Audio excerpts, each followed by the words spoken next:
Muraho neza nshuti bavandimwe bakunzi ba Nzuri Market TV. Twongeye kubasuhuza, twongeye kubatashya aho muri hose ku isi, aho muherereye hose. Nkuko mubimenyereye, iyi ni Nzuri Business Group Limited. Turabasuhuje cyane bakiriya bacu beza. Nkuko rero mumaze kubimenyera ko tubagezaho imitungo itimukanwa, ariyo amazu, ibibanza, amasambu bigurishwa cyangwa se bigakodeshwa. Kuri iyi nshuro twabazaniye indi mari nziza cyane, ariko turakurarikira kubanza ugakanda subscribe, ugakora na share kugira ngo inshuti n'abavandimwe bawe aho bari hirya no hino ku isi nabo babashe kujya bibonera ibyiza nk'ibi. Kugira ngo murabizi mwese ko indoto za buri wese, indoto za buri muntu, umusaruro w'ibyo yagezeho ari ukugira aho atura heza kandi hamunogeye, yishimiye we n'umuryango we.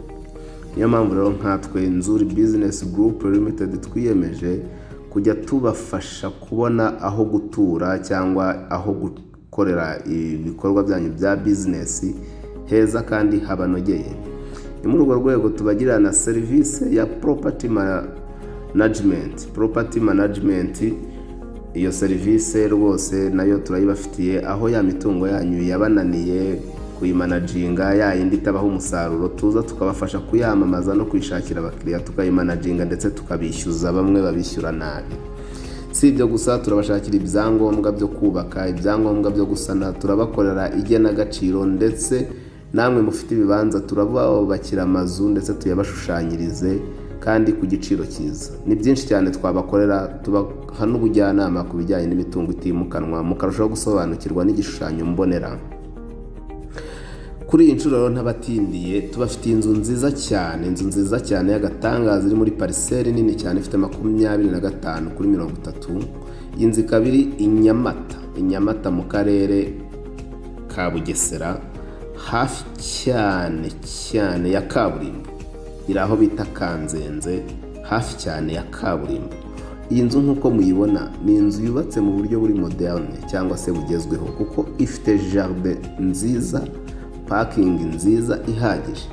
Iyi nzu noneho ubwayo ifite ibyumba 4, toilette 2, salon, salle à manger, cuisine mu nzu. Iyi nzu kandi ikirenze kuri icyo, ifite design nziza, ifite n'amanex. Ifite amanex yayandi ushobora no gukora partition ukayagabanyamo agatandukanya n'inzu. Annex washaka ukajya uzikodesha ukwazo zigasohoka ku wundi muhanda, kuko iyi nzu iri hagati y'imihanda ibiri, uyizamuka mu rubavu n'uyica munsi. Iyi nzu ni imari, ndakurahiye. Iyi nzu rero ntibacike, kuko ni inzu nziza kandi ihendutse cyane, ifite clôture nziza ya ruriba. Iyi nzu yubakishije yo block ciment. Iyi nzu ifite ibigega by'amazi mu rugo, ifite amazi atajyabura, ifite umuriro. Ni inzu nziza, ndayibakumbuje rwose. Nta hantu wagira ikintu ukora kindi na kimwe. Ntabwo rero mbatindira, reka ne kubicisha amatsiko. Iyi nzu amafaranga yayo ni amafaranga make cyane, kuko irashaka miliyoni 35 zonyine, kandi zishobora no kuganirwaho tukabakaturira byimbitse byiza. Iyi nzu turayikatura ni miliyoni 35 negociable.